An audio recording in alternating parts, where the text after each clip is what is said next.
It wasn't the court that recommended him not to have contact with these people. It was the Adult Protective Service worker. On that same paper, that's the adult protective workers. Once they were involved, 45 days. August the 7th would have been 45 days since they got involved in June, and they had to give a decision. And it was they confirmed and found that there was caregiver abuse, caregiver neglect, and exploitation of the person. And they recommended that my brother not have any contact with those people. And then it was not until August the 31st before the doctor declared him lack of capacity. We would have went to court on the September the 4th for that information of the doctor found him lack of capacity would have been into the hands of the court. The judge then would have found him incompetent and more than likely placed guardianship with me, because the Adult Protective Service workers and their lawyers are the ones that filed the guardianship papers on my behalf, recommending that guardianship be placed with me. So those are all the documents that this sent you. I can also provide you with some of the questions that were on the petition for the guardianship. And in the petitions of the guardianship, the worker and the attorney had to answer a bunch of questions, and they repeatedly in that information clearly state that SAMSON is adamant about not returning back to West Virginia, because every time they spoke with him over the last 2 months, he very, very persistently and clearly stated he did not want to return to West Virginia. But let me go back and explain something to you. The abusers that have been abusing my brother left on recorded voicemails the abuse that my brother says they were doing to him. They left on the voicemails arguing between them about who was abusing him and who was doing what. And it's all on recording. They are now trying to say that I made my brother say all those things. They're saying that I made my brother say all this abuse that they did to him, and it's all lies, which would not make any sense whatsoever when they are on voice recordings on my voicemails out of their own mouths, arguing about and telling each other which one of them were tasing him, which one of them were beating him, and so forth. You didn't tell me. Well, I guess the doctor ain't no hurry to call nobody, is he? No, but if you go and you talk to the doctor and you create more lies with him. Yeah, you can talk to the doctor. But I'll tell you one thing. I don't understand why you do that. I'll tell you one thing. You better quit going around telling people you took that zapper thing. I'm going to tell you one thing. I never touched him with the zapper. I heard you. Yeah. I showed him how it worked, and I threatened him. How it ended up that SAMSON was staying with me. SAMSON come to live with me on June the 21st. July 12th, on those video clips that I shared with you here in our inbox this morning, those video clips are from that live video that I did. That's in that support group. To just give you a little bit of information about the search, when my brother come up missing, he come up missing at 2 o'clock on Saturday, September the 5th. At 5:30 a.m. Sunday morning, September the 6th, the West Virginia State Police went to the home of where SAMSON had lived before he come to live with me, and the people that were doing the abuse, when the law enforcement made contact with them, they totally acted like they had no idea whatsoever that SAMSON was even missing. It has now been discovered that they were completely lied to the law enforcement, and they had already seen him and everything. They had completely lied to the law enforcement at 5:30 a.m. That's when North Carolina really beefed up their search efforts and brought in more search dogs and all that, because West Virginia had confirmed that he was not at that home in West Virginia, and those people acted like they totally did not even know he was missing. And by Tuesday, it was fully confirmed that they completely lied to the law enforcement, and they had already seen him.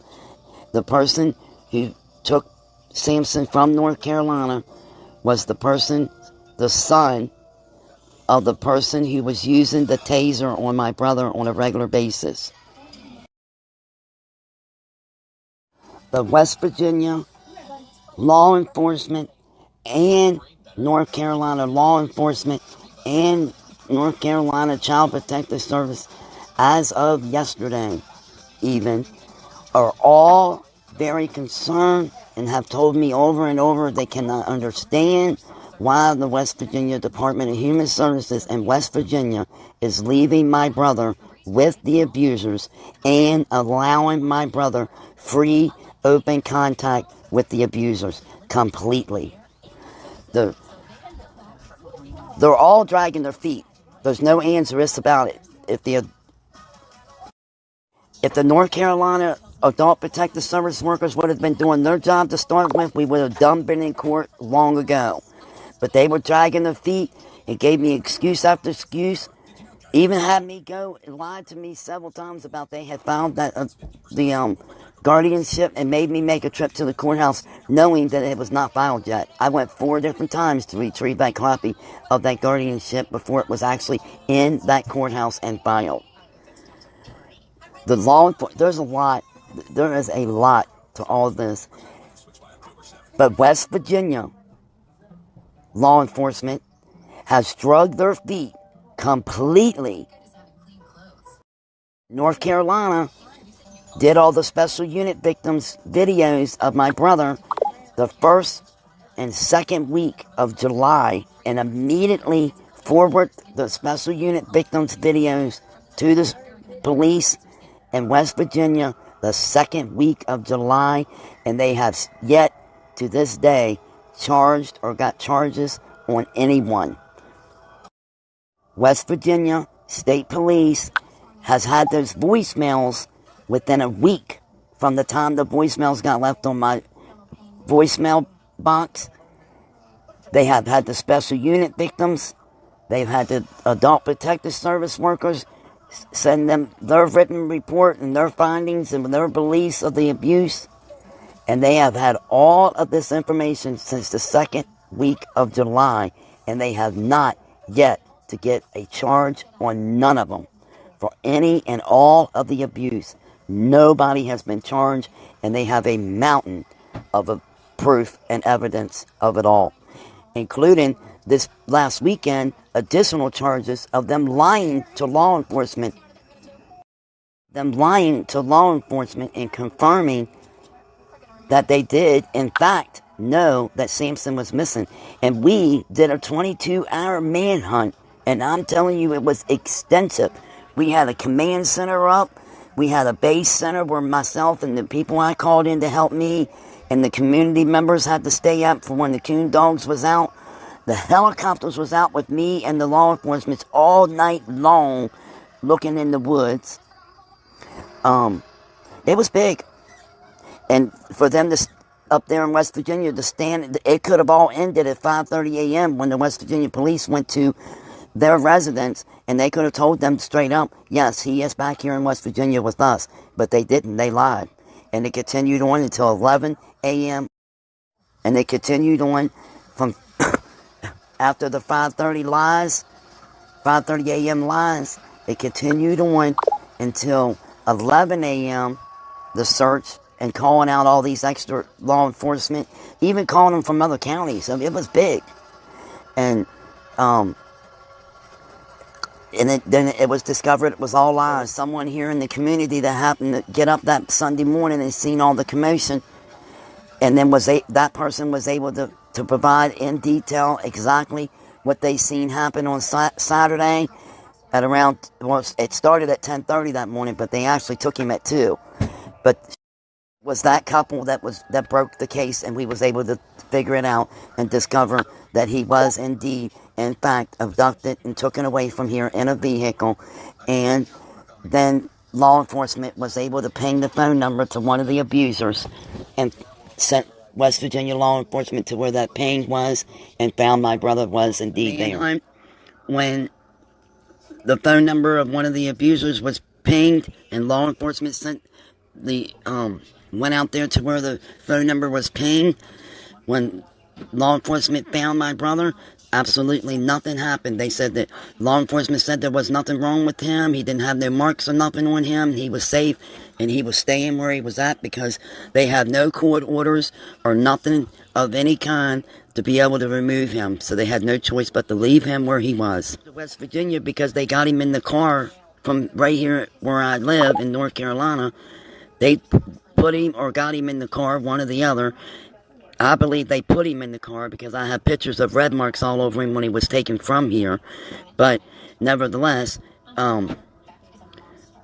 they drove him. The abusers drove him back to West Virginia 8 hours away.